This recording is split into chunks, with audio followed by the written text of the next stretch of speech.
কবির মৃত্যু লোরকা স্মরণে। কবি সুনীল গঙ্গোপাধ্যায়। দুজন খসখসে সবুজ উর্দি পরা সিপাহী কবিকে নিয়ে গেল টানতে টানতে। কবি প্রশ্ন করলেন, আমার হাতে শিকল বেঁধেছ কেন? সিপাহী দুজন উত্তর দিল না। সিপাহী দুজনেরই জিভ কাটা। অস্পষ্ট গোধূলি আলোয় তাদের পায়ে ভারী বুটের শব্দ, তাদের মুখে কঠোর বিষণ্ণতা, তাদের চোখে বিজ্ঞাপনের আলোর লাল আভা। মেটে রঙের রাস্তা চলে গেছে পুকুরের পাড় দিয়ে, ফ্লোরেসেন্ট বাঁশঝাড় ঘুরে। ফসল কাটা মাঠে এখন সদ্যকৃত বদ্ধভূমি। সেখানে আরো 4 জন সিপাহী রাইফেল হাতে প্রস্তুত। তাদের ঘিরে হাজার হাজার নারী ও পুরুষ। কেউ এসেছে বহুদূরের অরহর ক্ষেত থেকে পায়ে হেঁটে, কেউ এসেছে পাটকলের ছুটির বাঁশি আগে বাজিয়ে, কেউ এসেছে ঘড়ির দোকানে ঝাঁপ ফেলে, কেউ এসেছে ক্যামেরায় নতুন ফিল্ম ভরে, কেউ এসেছে অন্ধের লাঠি ছুঁয়ে ছুঁয়ে। জননী শিশুকে বাড়িতে রেখে আসেননি।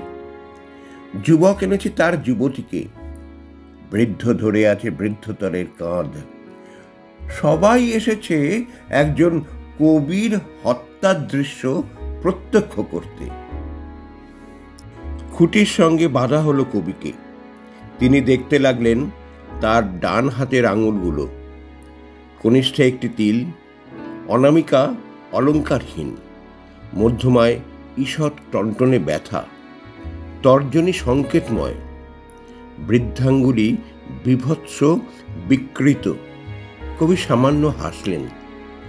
একজন সিপাহীকে বললেন, আঙুলে রক্ত জমে যাচ্ছে হে, হাতের শিকল খুলে দাও। সহস্র জনতার চিৎকারে সিপাহীর কান সেই মুহূর্তে বধির হয়ে গেল। জনতার মধ্য থেকে একজন বৈজ্ঞানিক বললেন একজন কসাইকে, পৃথিবীতে যত মানুষ বাড়ছে ততই মুরগি কমে যাচ্ছে।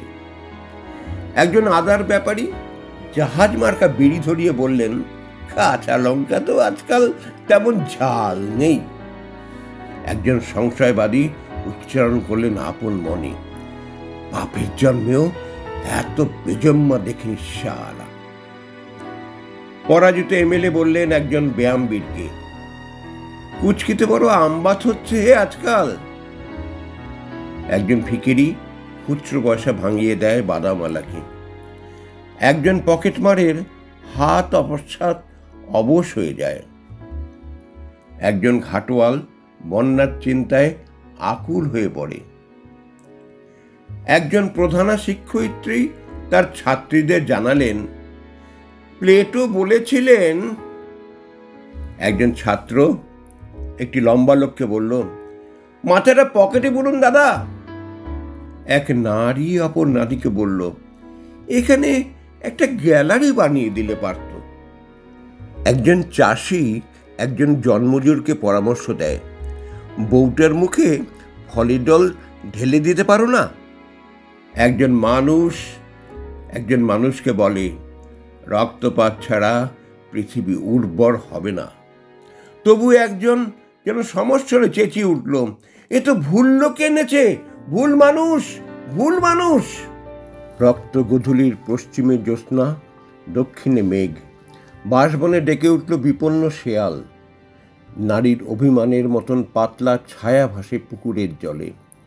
ঝুমঝুমির মতন একটা বকুল গাছে কয়েকশো পাখির ডাক। কবি তার হাতের আঙুল থেকে চোখ তুলে তাকালেন জনতার কেন্দ্রবিন্দুতে। রেখা ও অক্ষর থেকে রক্তমাংসের সমাহার তাকে নিয়ে গেল অরণ্যের দিকে। ছেলেবেলার বাতাবি লেবু গাছের সঙ্গে মিশে গেল হেমন্ত দিনের শেষ আলো। তিনি দেখলেন সেতুর নিচে ঘনায়মান অন্ধকারে একগুচ্ছ জোনাকি। দমকা হাওয়ায় এলোমেলো হলো চুল। তিনি বুঝতে পারলেন সমুদ্র থেকে আসছে বৃষ্টিময় মেঘ। তিনি বৃষ্টির জন্য চোখ তুলে আবার দেখতে পেলেন অরণ্য, অরণ্যের প্রতিটি বৃক্ষের স্বাধীনতা। গাব গাছ বেয়ে মন্থরভাবে নেমে এলো একটি তক্ষক। ঠিক ঘড়ির মতন সে 7 বার ডাকল। সঙ্গে সঙ্গে 6 রিপুর মতন 6 জন বোবা কালা সিপাহী উঁচিয়ে ধরল রাইফেল, যেন মাঝখানে রয়েছে একজন ছেলে ধরা। এমনভাবে জনতা ক্রুদ্ধস্বরে চেঁচিয়ে উঠল, ইনকিলাব জিন্দাবাদ। কবির শতপ্রবৃত্ত ঠোঁট নড়ে উঠল। তিনি অস্ফুট হৃষ্টতায় বললেন, বিপ্লব দীর্ঘজীবী হোক, মানুষের মুক্তি আসুক, আমার হাতের শিকল খুলে দাও। কবি অত মানুষের মুখের দিকে চেয়ে খুঁজলেন একটি মানুষ, নারীদের মুখের দিকে চেয়ে খুঁজলেন একটি নারী। তিনি দুজনকেই পেয়ে গেলেন। কবি আবার তাদের উদ্দেশ্যে মনে মনে বললেন, বিপ্লব দীর্ঘজীবী হোক, মিলিত মানুষ ও প্রত্যেক মানুষের নিজস্ব বিপ্লব। প্রথম গুলিটি তার কানের পাশ দিয়ে বেরিয়ে গেল, যেমন যায়। কবি নিঃশব্দে হাসলেন। দ্বিতীয় গুলিতেই তার বুক ফুটো হয়ে গেল। কবি তবু অপরাজিতের মতন হাসলেন হাহা শব্দে। তৃতীয় গুলি ভেদ করে গেল তার কণ্ঠ। কবি শান্তভাবে বললেন, আমি মরব না। মিথ্যা কথা, কবিরা সবসময় সত্যদ্রষ্টা হয় না। চতুর্থ গুলিতে বিদীর্ণ হয়ে গেল তার কপাল। পঞ্চম গুলিতে মরমর করে উঠল কাঠের খুঁটি। ষষ্ঠ গুলিতে কবির বুকের উপর রাখা ডান হাত ছিন্ন ভিন্ন হয়ে উড়ে গেল। কবি হুমড়ি খেয়ে পড়তে লাগলেন মাটিতে। জনতা ছুটে এলো কবির রক্ত গায়ে মাথায় মাখতে। কবি কোনো উল্লাসধ্বনি বা হাহাকার কিছুই শুনতে পেলেন না। কবির রক্ত, ঘিলু, মজ্জা মাটিতে ছিটকে পড়া মাত্রই আকাশ থেকে বৃষ্টি নামল দারুণ তোড়ে। শেষ নিঃশ্বাস পড়ার আগে কবির ঠোঁট একবার নড়ে উঠল কি উঠল না, কেউ সেদিকে ভ্রুক্ষেপ করেনি। আসলে কবির শেষ মুহূর্তটি মোটামুটি আনন্দেই কাটল। মাটিতে পড়ে থাকা ছিন্ন হাতের দিকে তাকিয়ে তিনি বলতে চাইলেন, বলেছিলাম কিনা আমার হাত শিকলে বাঁধা থাকবে না।